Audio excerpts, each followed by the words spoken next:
immunity grows stronger and stronger by the day. Okay, first of all, let me thank ma'am that she has given me this opportunity to connect with you all. And also I want to congratulate her on this endeavor of hers. बहुत अच्छा उन्होंने ये मुहिम शुरू किया है और सारे बच्चों को इससे बहुत ही फायदा होने वाला है. And I hope I am able to satisfy you all children because सब का तरीका अलग होता है पढ़ाने का और मैम ने जो आपको पढ़ाया ही है तो basically it's just a revision but I hope I make a difference in your life.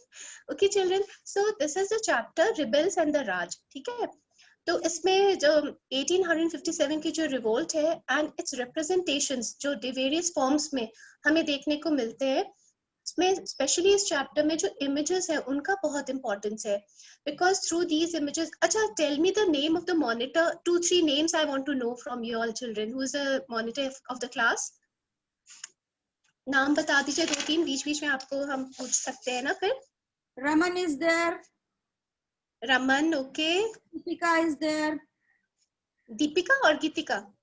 Deepika, D-double-E. Okay okay, Deepika. Mala is there. Mala, okay. Today Anushka is not. Khushi is there. खुशी, okay. चलिए इतना काफी है. Good morning, फिर कोई ma'am. बच्चा? Good morning children. So if anyone okay, if anyone wants to ask anything, you can simply ask me, okay, while I'm teaching. So the children, this lesson starts with a day in late afternoon of 10th May 1857. ठीक है, कहानी की तरह शुरू करते हैं. ठीक है, 10 मई 1857 का शाम का वक्त है. ठीक है, कुछ सोल्जर्स जो है वो जो रिवोल्ट ब्रेक हो चुकी है मेरठ में, वहां से निकलकर और चले आ रहे हैं, वो दिल्ली पहुंचे. दिल्ली में उनका एम था कि वो बहादुर शाह जफर जो है उनको एड्रेस करे और उनको अपना लीडर चुनने के लिए उनको मना लें कि वो उनके लीडर बन जाए. Okay, and for this we will analyze the reason why they wanted to choose Bahadur Shah Zafar as their leader. Children, because he was a kind of symbol कि वो जो एक मुगल्स ने हमारे कंट्री को जब रूल किया था तो काफी हिस्सा हमारे देश का उनके कंट्रोल में था.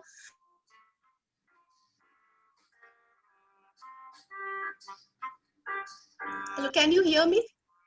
सुनाई पड़ रही है आवाज? Yes, ma'am. ओके.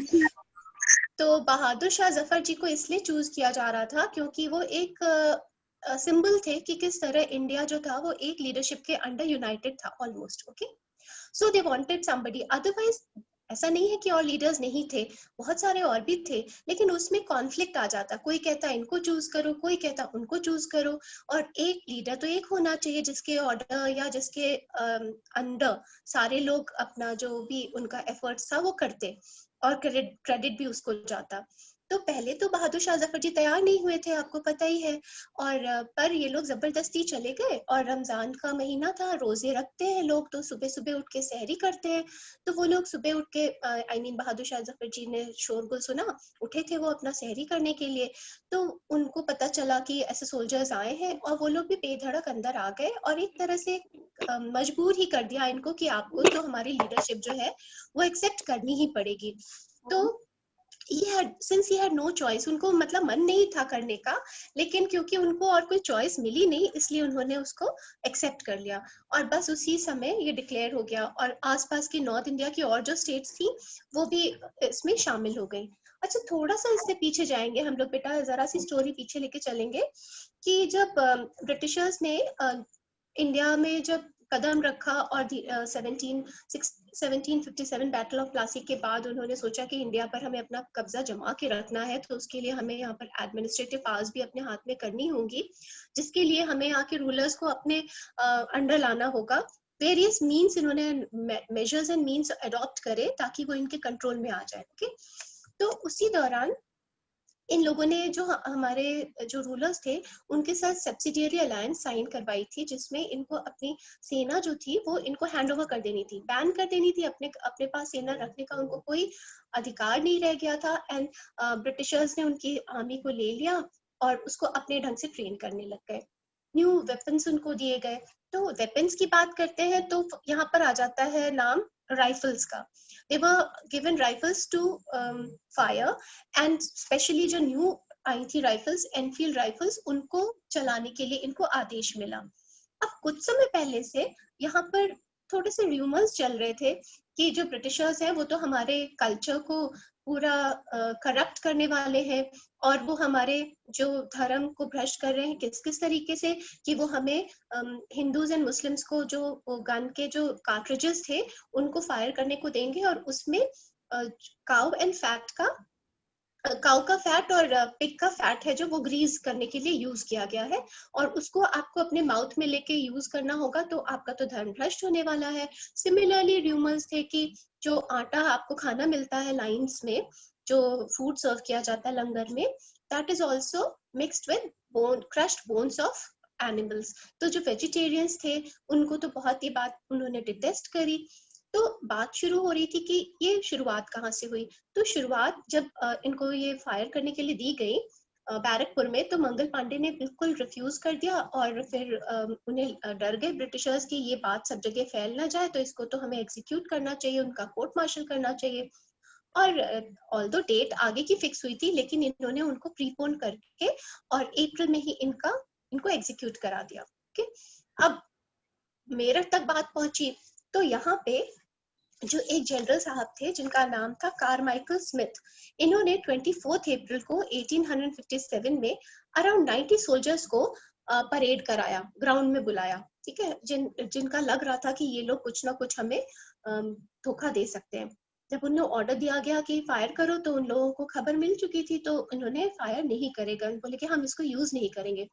तो अब ब्रिटिशर्स अगर इस तरह से डिफाइंस को एक्सेप्ट करते, तो आज 4 कह रहे हैं, कल 8 कहेंगे, परसों 16 कहेंगे, तो like this the number will increase and nobody will listen to them. Disobey करने लग जाएंगे लोग. और आर्मी का तो रूल है, ओबीडियंस इज अ मस्ट. अगर सीनियर का ऑर्डर नहीं माना जूनियर ने, तो फिर तो आर्मी में कैसे बहुत मुश्किल हो जाएगा. फिर इसीलिए जरूरी होता है there should be someone to pass the orders and others have to follow the orders. नहीं तो सब अपने मन का करेंगे तो कभी कोई टास्क पूरी नहीं हो सकती है. ठीक है, आप लाइफ में भी देखते हैं कि अगर आप फॉलो करते हैं, सारे बच्चे जैसे टीचर्स बोलते हैं क्लास में, तो आप उसको सब मानते हो, तो फिर कहीं पहुंचते हो. अगर हर कोई अपने मन का करेगा तो यू डोंट रीच एनीवेयर. तो इन लोगों को बुलाया गया जिन लोगों ने मना कर दिया गया था, और सबके सामने बाकी भी सोल्जर्स और को बुलाया गया, चलो आज तुम लोग तमाशा देखना, और कोई वेपन्स नहीं लेके जाएगा.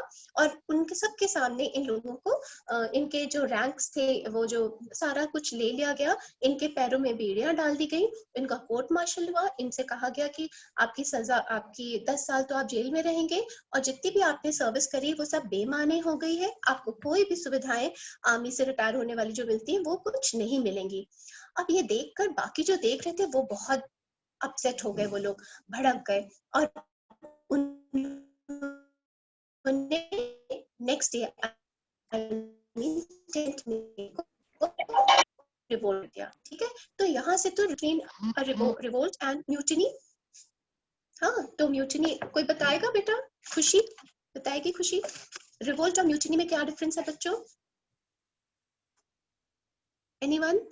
Ma'am, revolt is people coming together and fighting against a particular thing which they oppose. Like they are not comfortable or agree with that particular statement. So they Okay, very good. oppose. Okay, they want to change the scenario. Okay, so they want to change the system because they do not agree with whatever is happening and they want to change. Okay, and mutiny, children, what is a mutiny? Ma'am, Anyone? it is a rebellion against the proper authority, like, especially by soldiers or sailors against their officers. Very good, very good. आपने खूब अच्छे से पढ़ाई की है बच्चों. I'm very happy. I hope it is okay if I'm using both the languages, children, Hindi as well as English. It's okay. Everybody is comfortable. Or do you want me to speak only in English? No, they are comfortable with both the language. Okay. Yeah. Okay, fine. तो अब देखिए शुरुआत तो हो गई. अब हम आते हैं आपकी बुक के हिसाब से, जो नेक्स्ट आपका जो हेडिंग है, that is the beginning of the mutiny, तो हो गई कि ये लोग आए और इन्होंने ब्रिटिशर्स के अगेंस्ट अपना जो एक स्लोगन रेज कर दिया, and they reach Delhi and they somehow managed to get the consent of Bahadur Shah Zafar, the last living Mughal ruler.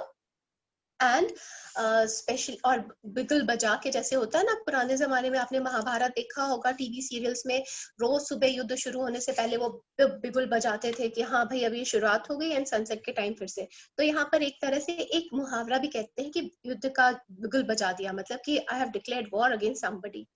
तो इस तरह से शुरू हो गया और फिर धीरे धीरे जो पैटर्न था वो देखने को मिलता है। पैटर्न में क्या था, बिगनिंग में सबका सिमिलर था बच्चों, ये देखने वाली बात है। सबसे पहले सिपॉयज जो थे उन्होंने आर्म्स को सीज किया, जो बेल ऑफ आर्म्स था वहां पर अटैक करते थे, स्टोर रूम में जहां पे रखे जाते थे वेपन्स वहां अटैक करने के बाद सब लूट लेते थे, बिकॉज विदाउट वेपन्स तो कोई बैटल लड़ी नहीं जा सकती। उसके बाद फिर ये ट्रेजरी के पास जाते थे, ट्रेजरी को प्लंडर करते थे, लूटते थे, because without money also no war can go on. उसके बाद फिर ये क्या सोचा था इन्होंने, इन्होंने ये रियलाइज करा कि हमारा दुश्मन कौन है, ब्रिटिशर्स है। तो वॉट एवर सिंबल्स जो थे ब्रिटिशर्स के, गवर्नमेंट ऑफिसर्स हो गए, उनके बंगलोज हो गए, उनके ऑफिसर्स हो गए, इन सभी पर उन्होंने अटैक करना शुरू कर दिया। फिर उसके बाद नेक्स्ट जो पैटर्न में देखते हैं हम चीजें, कि इन लोगों ने रिकॉर्ड्स भी बर्न करने शुरू करे। अब यहाँ जब रिकॉर्ड्स बर्न करने शुरू करेंगे तो यहाँ पर हम लोग ये बात नोटिस करते हैं कि उसमें दूसरे एलिमेंट्स भी आ गए। See children, all the soldiers belong to some village और द अदर, और उनके जो बाकी फैमिली मेंबर्स थे वो तो विलेजेस में ही थे, विलेजेस में वो फार्मिंग करते थे। तो जो फार्मर्स थे, एग्रीकल्चरलिस्ट थे, उनको बहुत सारी समस्याओं का सामना करना पड़ता related to revenue and the demand of the Britishers to grow certain crops, जो कि जिससे उनकी जमीनें भी डैमेज हो रही थी, सब कुछ। तो वो भी इनके मन में डिससैटिस्फैक्शन था that people, our family members are also suffering over there. तो इन्होंने जो रिच पीपल थे उनके घरों में अटैक करके और जो रिकॉर्ड्स वगैरह थे वो बर्न करने शुरू करे, कि जहां पर किसी ने लोन लिया है या कुछ भी तो वो सारा कुछ खत्म हो जाए, सारा प्रूफ मिट जाए। मनी लेंडर्स और रिच पीपल टारगेट बनने लग गए इन लोगों के, ब्रिटिशर्स से हटके, मतलब इनका जो दायरा था वो थोड़ा सा और बड़ा हो गया, और उसमें these people were also now included. And the sepoys started moving from one place to the other, मतलब ये नहीं कि हम यहीं पर करके खत्म कर दें, बस यहाँ से चले तो दूसरी जगह दूसरों को भी साथ में ले लो, ठीक है। तो इसी तरह ये जो लाइंस ऑफ कम्युनिकेशन थी उसमें उसके बारे में कहा जाता है कि कुछ तो था इसमें जो सिमिलैरिटी थी, उसके पीछे अगर हम जाएं तो हम लोग पाएंगे कि हाँ there were consultations going on, because जैसे वो लोग जहाँ रहते हैं, आपने देखा होगा बॉम्बे में तो कैंटोनमेंट दूर है, सब नहीं देख पाए होंगे। आप लोग किस केवी के हो बेटा? नेवी नेवल सेटअप, नेवी नगर, ओके ओके ओके, ठीक है। तो आप लोग कहाँ पर, मलाड नहीं, which place is that? Navy Nagar, Colaba. Navy Nagar, Colaba, okay. I have been to your school once children. हम लोग 2003 में आए थे कोर्स पे, तो आपका स्कूल देखा था हम लोगों ने। तो वो हाँ यही कह रहे थे हम आपसे कि अगर आप जानते होंगे कि आर्मी वाले कैसे रहते हैं, तो you must have notice that they stay in barracks, और उसमें सारे इकट्ठे रहते हैं, like a family sort of. Rooms separate होते हैं और बैरक्स होते हैं और डोमेट्री सिस्टम होता है। तो शाम को, सुबह जब उनका रोल कॉल होता है या जब लंच डिनर के लिए जाते हैं, उसके बाद they go for games and all, and they get together at night and share their grievances, या अपने दुख सुख की बातें भी शेयर करते हैं। तो ऐसा देखने में आया कि ये लोग जब लाइंस में मिलते थे तो जो उनकी तरफ के ऑफिसर्स थे वो भी उसमें शामिल हो जाते थे, और वहीं पर कुछ ना कुछ डिसीजंस लिए जाते थे कि अब हमें आगे क्या करना है, ठीक है। तो उससे हमें पता चलता है कि हाँ there was some planning going on and it was not only spontaneous act of theirs, ठीक है, उसमें कुछ ना कुछ प्लानिंग भी थी, ठीक है। तो ये बात होने के बाद फिर हम आते हैं कि लीडर्स कौन कौन थे।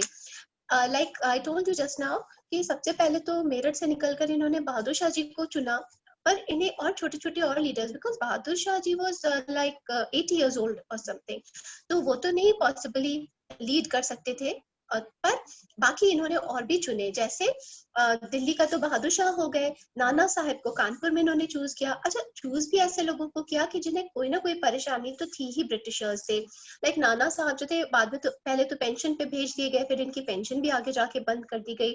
फिर झांसी की रानी जो थी लक्ष्मीबाई, उनको चूज करा इन्होंने।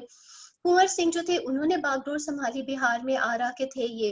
फिर शाहमल थे एक बरौत में यूपी में, उन्होंने, और गोनू करके एक छोटा नागपुर में सिंहभूम में एक ट्राइबल लीडर थे, उन्होंने बागडोर संभाली।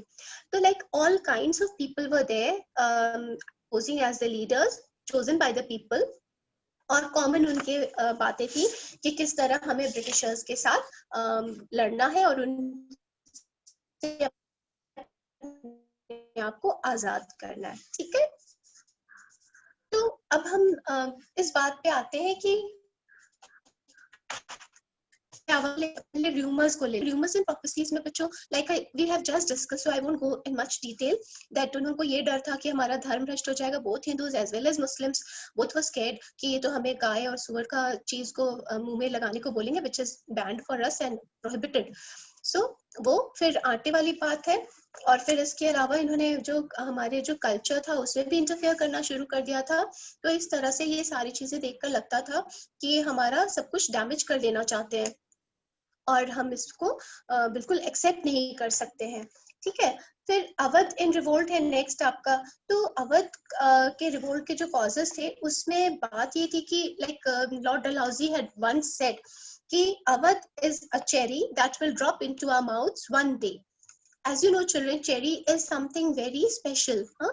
तो जैसे केक पे बोलते हैं cherry on the cake, why it is said so, because एक तो केक की बहुत अट्रैक्टिव चीज होती है, खाने में सबको अच्छा लगता है, एंड अगर उसके ऊपर चेरी भी हो to beautify it, to make it more tempting for the onlookers, तो उसी तरह इनके लिए अवध था। अवध क्यों?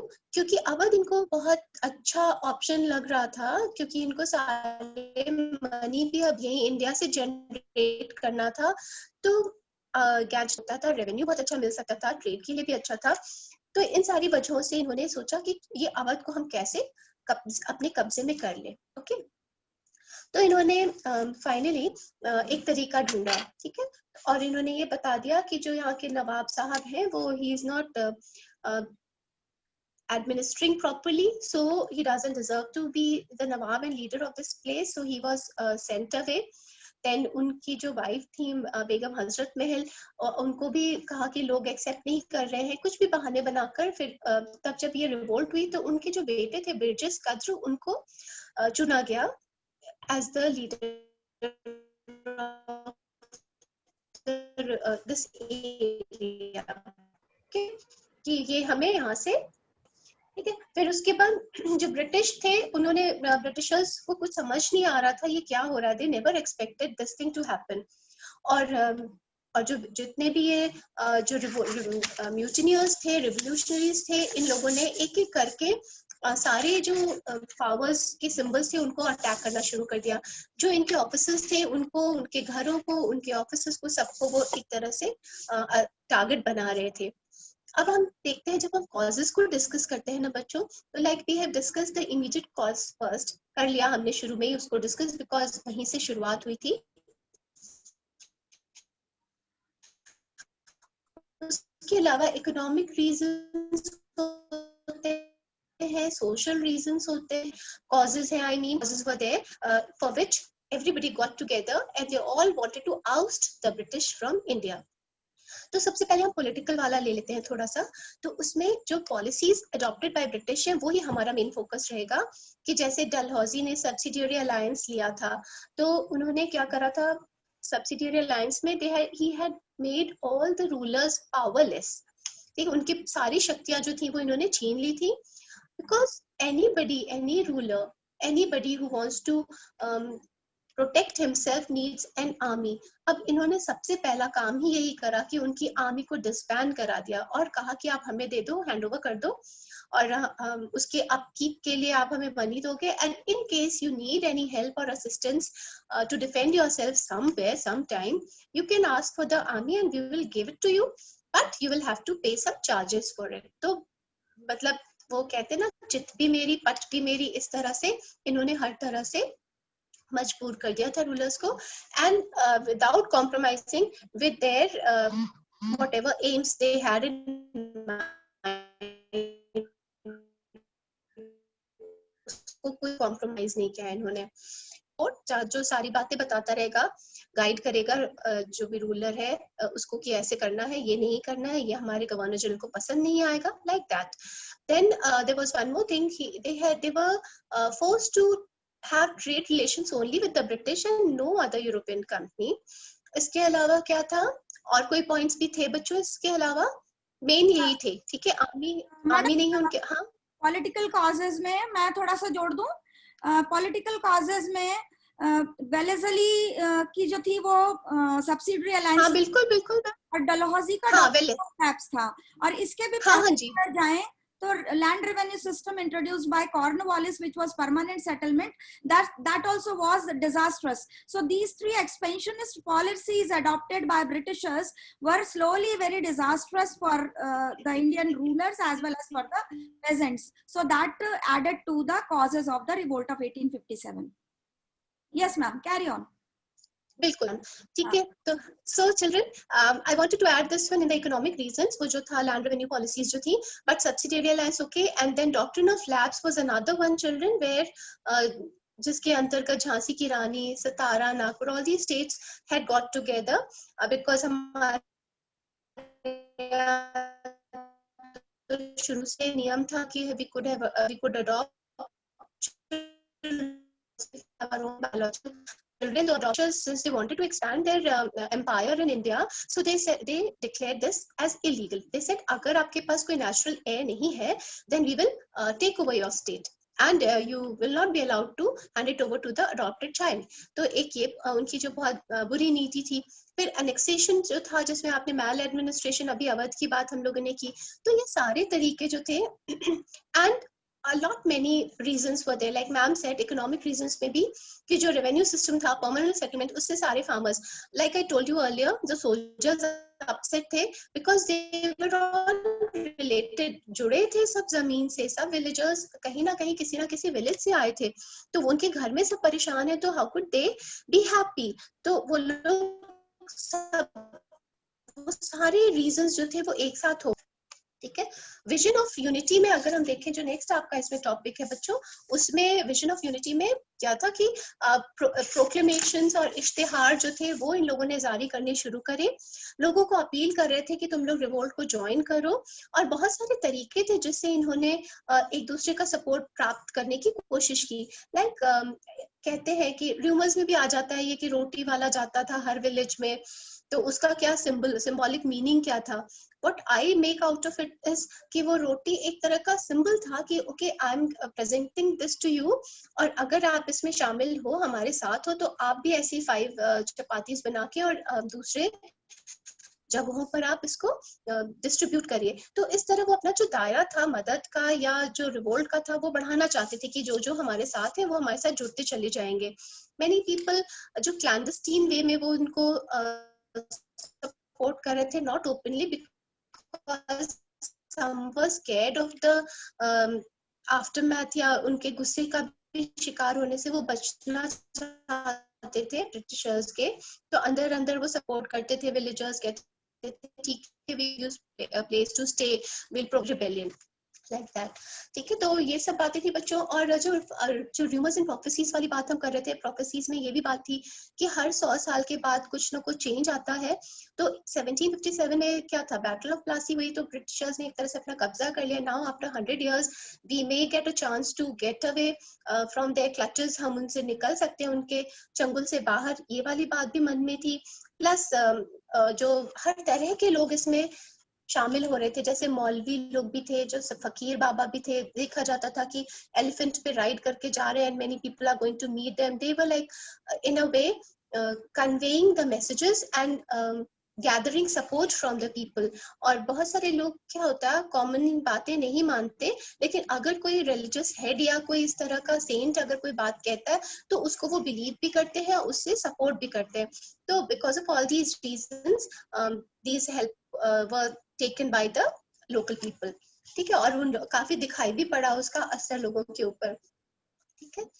फिर जो ये इश्तिहार की बात हम लोग कर रहे थे, प्रोक्लेमेशन और इश्तिहार जगह जगह बनाते थे ये लोग, और अपना एक एक ये बताते थे कि कैसे हम लोग पहले यूनाइटेड थे, बहुत अच्छे से रहते थे, और जब से जो ब्रिटिशर्स आए they are dividing us and trying to rule over us. इसके भी एग्जांपल्स कई मिलते हैं बच्चों की, how they started creating a divide between Hindus and Muslims right from the beginning only. Rather जब रिवोल्ट शुरू हुई तब जब इन्होंने देखा इतने ये यूनाइटेड है, तब तो उसके बाद तो उन्होंने और ज्यादा एक्टिविटीज कर दी टू ब्रिंग देम अपार्ट, ठीक है। एंड दे रिबेल्स की जो डिमांड थी, कहते हैं कि व्हाट दे एक्चुअली वांटेड, तो basically they were against the symbols of British at every place.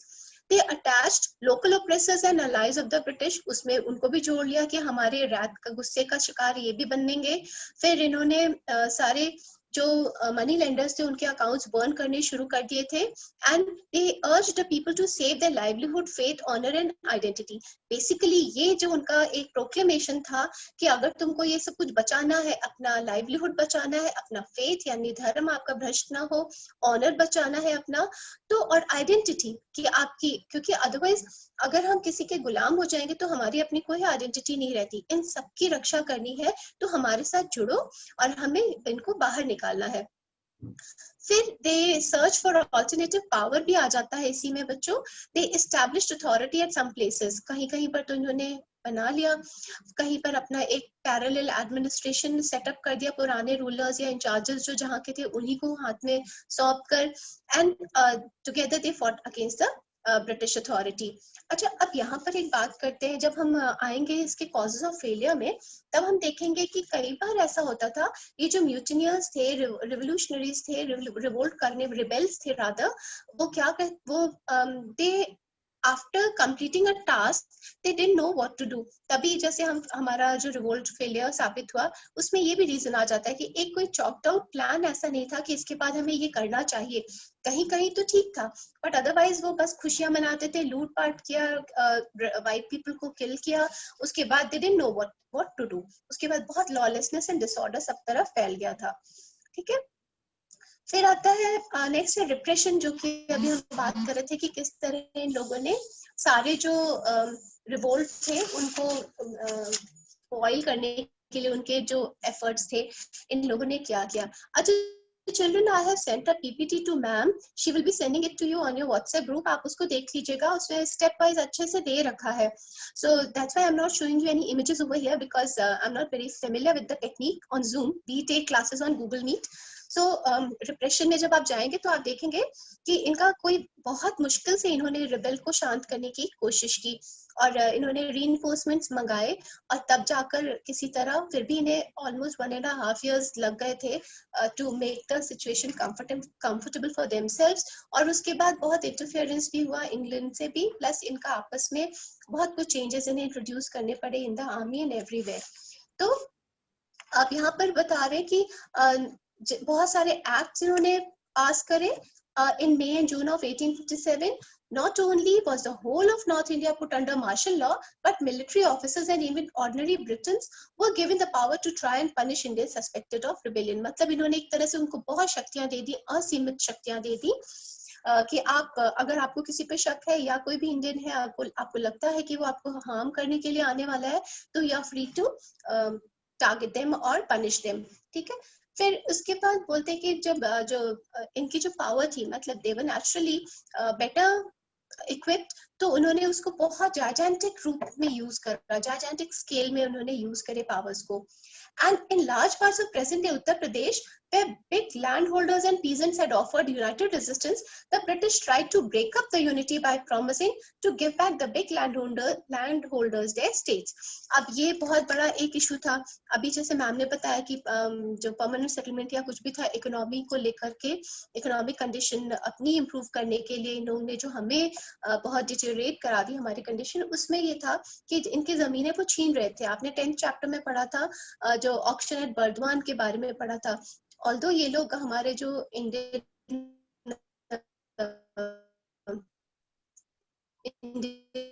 थे वो तरीके अपना रहे थे कि इनका सारा लैंड ना जा पाए, बट जब the peasants were all they supported the Talukadas in their fight against the British. तो इन लोगों ने कहा कि ठीक है, इन्हीं को पहले सबसे पहले सेटिस्फाई कर देते हैं कि हम आपका सारा जमीन वापस कर देंगे और इसलिए आप रिवोल्ट से बैकआउट कर जाइए। तो ये भी उन्होंने जो था एक तरीका अपनाया था वीकन करने के लिए हमारी रिवोल्ट को।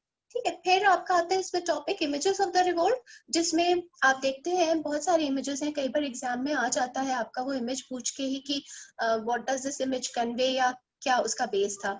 तो इसमें हम लोग देखते हैं कि जो जैसे कि एक है कि क्लेमेंसी ऑफ बोलते हैं ना उनकी, एक तो जो पिक्चर है आपकी page number, if you have the book in front of you, you can open that picture and see कि किस तरह से इन लोगों ने डिफरेंट पेंटिंग्स बनाकर कन्वे कर रहे थे अपने जो भी उनके इरादे थे। जैसे कि क्लेमेंसी ऑफ, जिसमें हाथ एक रखा हुआ है सोल्जर्स के ऊपर।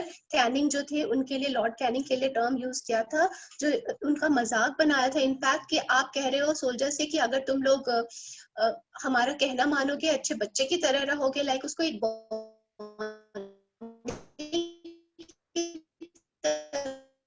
like a dog is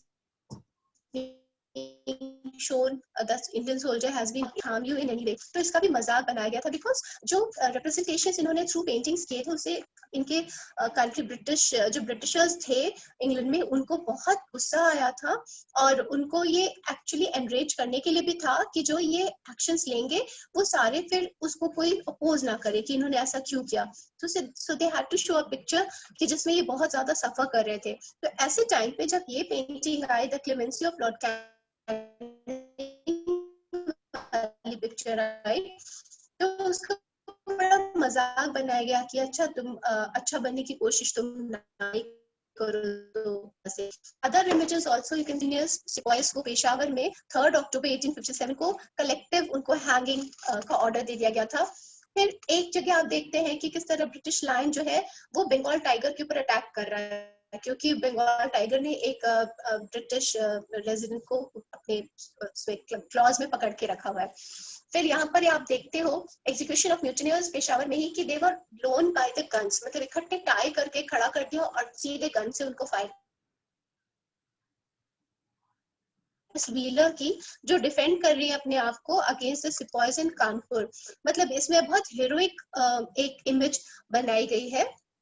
Similarly, in figure 11.13, you see 12 September 1857 का है, the caption at the bottom reads, the news of the terrible massacre of Kanpur produced an outburst of fiery indignation and wild desire for revenge throughout the whole of England। तो इसमें दिखा रहे कि कैसे वो एक, जैसे हमारे यहाँ दिखाते हैं ना कि काली माता ने रूप ले लिया गुस्से का और वो उन्होंने पूरा अपना गुस्सा जो है वो निकाल दिया और तबाह कर दिया, सब कुछ नष्ट कर दिया, लाइक दैट। तो यहाँ पर भी इसी तरह का दिखाया कि she has taken such a huge form और पूरा वो एनिहिलेट कर दे रही है पूरी आर्मी को। देन एक ये बहुत दया वाली पिक्चर भी है बच्चों, इन मेमोरियम बाय जोसेफ नोएल, उनके बारे द्वारा बनाई गई, जिसमें दिखाया कि कितने असहाय हो गए हैं ये जो लेडीज हैं। एंड रेजिडेंसी का ये सीन है बच्चों कि कैसे वो बच के अपना, और जो लखनऊ में हमारे शहर में, आई एम फ्रॉम लखनऊ, तो वहीं पर रेजिडेंसी में ये लोग छुप के अपनी जान बचा रहे हैं और जो म्यूटिनियर्स है वो ढूंढ रहे हैं उनको कि कहाँ है, कोई बच के ना रह जाए, हमें सबको ही खत्म करना है। चर्चेस पे भी इन्होंने अटैक करे थे बिकॉज ये लोगों ने वहां पे भी शरण ली थी, तो चर्चेस पे भी इन्होंने अटैक किया था। फिर ये रिलीफ ऑफ लखनऊ भी दिख रहा है आपको, दिख रहा होगा फिगर 11.10, इसमें it was painted by Thomas Jones Barker in 1859। इसमें भी आपको दिख रहा है कि how they are all trying to be together and fight the rebels, उनसे लड़ने के लिए। इसी तरह जो पिक्चर्स है आपने वो सब विदिन अ मिनट बंद हो जाएगा। ओके कोई हम फिर कोई बात नहीं, लगभग तो हो ही, हाँ हो ही तो गया है वैसे। तो इसी तरह नहीं, it is almost over only ma'am. तो बस यही है कि जो इमेजेस थे वो भी हमें बताते हैं, और इसी का दूसरा पक्ष भी है हमारे यहाँ लोगों को मोटिवेट करने के लिए। झांसी की रानी जो थी उनकी इमेज बनाई कि भाई और भी लोग मोटिवेट हो, कि because being a mother carrying her child on her back she fought so bravely and then finally she jumped out of that hill top